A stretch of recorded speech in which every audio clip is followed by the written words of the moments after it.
बातमी मुंबईतून. राजधानी मुंबईत भिकाऱ्यांची संख्या वाढणार आहे, कारण शिर्डीत भिकाऱ्यांविरोधात मोहीम सुरू केलेली आहे. इथल्या भिकाऱ्यांना आता मुंबईतल्या भिकारी गृहात पाठवण्यात आलेले आहे. एकीकडे मध्य प्रदेशातील इंदूरमध्ये भीक देण्यावर बंदी घालण्यात आली आहे. त्यापाठोपाठ भिकाऱ्यांची प्रचंड गर्दी असलेल्या शिर्डी संस्थांकडून देखील सफाई मोहीम सुरू करण्यात आलेली आहे. त्यामुळे शिर्डीतले भिकारी आता मुंबईत आलेत.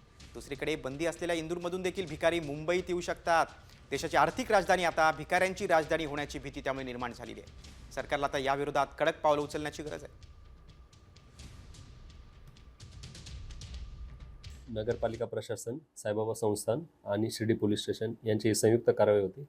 ही कारवाई आपण मुंबई भीक मागण्यास प्रतिबंध करण्याबाबतचा अधिनियम 1959च्या कलम 5 नुसार कारवाई केलेली आहे. या कारवाईमध्ये आपण जवळपास 72 भिक्षेकरींना ताब्यात घेतलेलं आहे. यापैकी 60 पुरुष आणि 12 महिला होत्या. या 72 भिक्षेकरूंपैकी जे 12 महिला भिक्षेकरी होत्या त्यांना आपण शासकीय महिला भिक्षेकरी स्वीकार केंद्र चेंबूर येथे दाखल करण्याबाबत मान्य न्यायालयात हजर केले होते. मान्य न्यायालयाने त्यांना तिथे हलवण्याचे आपल्याला आदेश मिळालेले आहेत.